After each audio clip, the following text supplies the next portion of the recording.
Estate Sale Adventures number 141, Fox Chapel.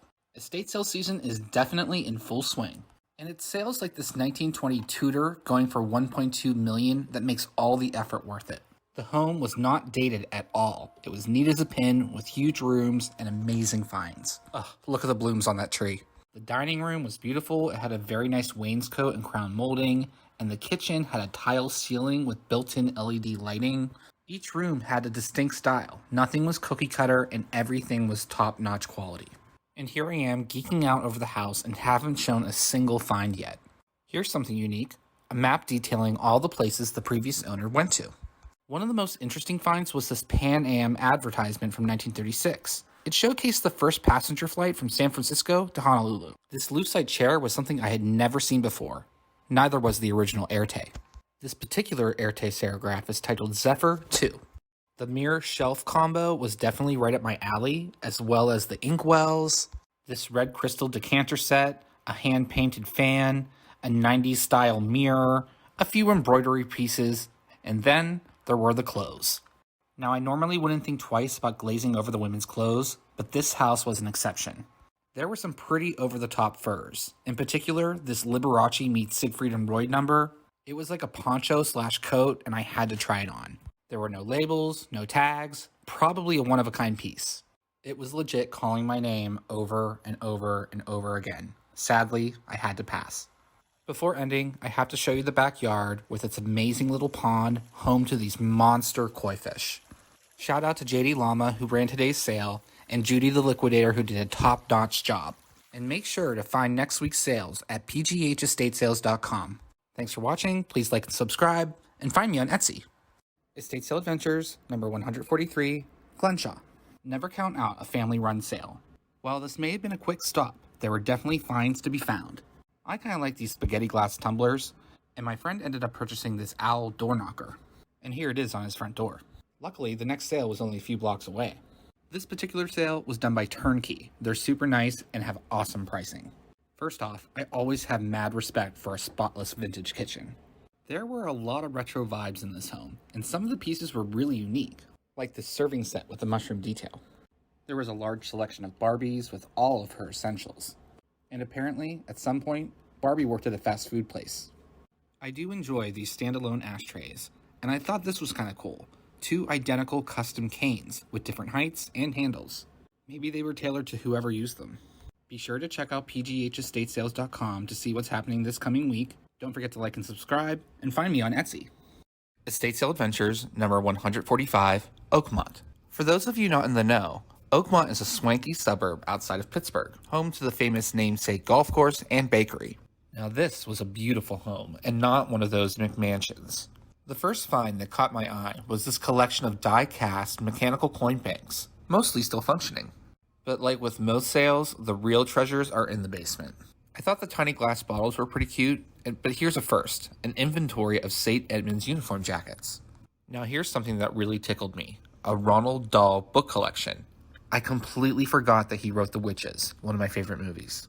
Lastly, the toys were off the chart at this sale. As you can see, the dollhouse was very charming and pristine. Miniatures like this are so expensive. Now, I was always more of a Lego kid, but I did appreciate the Playmobil collection. Kudos to Murdoch for the awesome sale. Check out PGH Estate Sales for next weekend. Thanks for watching. Please like and subscribe, and find me on Etsy. Estate Sale Adventures, number 146, Allison Park. Tucked away in the North Hills was this interesting craftsman-style holly house with a corresponding bungalow. Just a heads up, this was a full-blown hoard situation, evidenced by the chairs outside when you walked up. Inside the house was some pretty dusty but beautiful Depression-era and turn-of-the-century decor and furniture. This is definitely my kind of sale. Everything had charm, lots of finds to discover, and so much history.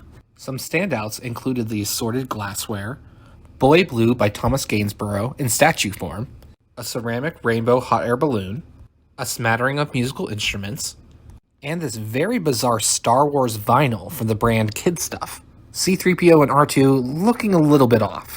Hats off to Prestige Estate Sales for making this happen, and PGH Estate Sales for always keeping me in the know. Thanks for watching, please like and subscribe, and follow me on Etsy. Estate Sale Adventures, number 147, Mccandless. We made a quick stop at this sale in Mccandless, done by M&M. Right off the bat, the landscaping was very picturesque, the rhododendrons were in full bloom, just beautiful. Now, this sale was extremely busy. There was a constant stream of things being moved out. You'd find something cool, and then it was gone a second later.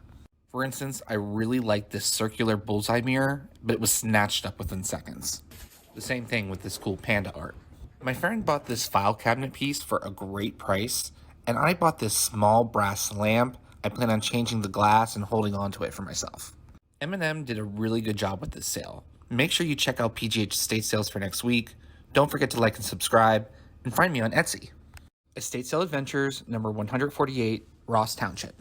Our last stop this weekend was a turnkey sale at a traditional colonial at the edge of a cul-de-sac in the North Hills.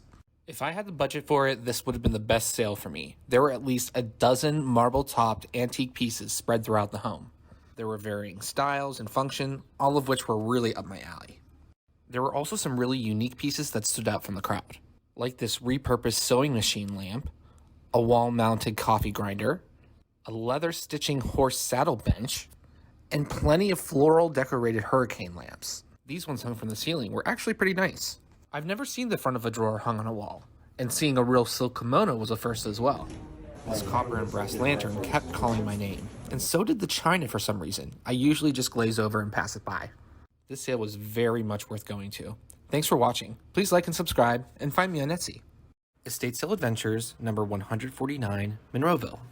This 3-bed, 2-bath 1956 colonial was a jam-packed sale done by turnkey. It was another hoard situation, but one that was pretty clean and had a very eclectic mix. A total 10 out of 10 on the grandma scale. I went there with the goal of finding vintage men's clothing, but most was already purchased by the time I got in. The living room had that certain Liberace vibe. I mean, come on, just look at those candelabras. It's actually kind of nice to find a china set that isn't floral. One major standout was the ceramic and glass pieces littered throughout the home. I can appreciate the aesthetic, but it's not for me. In the basement was a blue Skyway luggage set. It was pretty grimy on the outside, but the purple lining on the inside was pristine. Another feature of this sale was all the as seen on TV products and other mail order finds. One of which really stood out to me, this box full of designer drapes. The image of this woman has been burned into my retinas. This sale had the standard furs, some vintage appliances, the typical ugly lamp, and thankfully some religious kits too. Now here's a definite first. Dozens of unique shell art pieces. This was clearly a labor of love, but I honestly don't think many of them sold. And I definitely can't end without mentioning the ugly sweater collection upstairs. I ended up buying several things, and one highlight was this decorative scale. Make sure you check out PGH Estate Sales for next week's sales, and thanks for watching. Estate Sale Adventures, number 150, Washington County. I had to pull over as soon as I caught a glimpse of this view.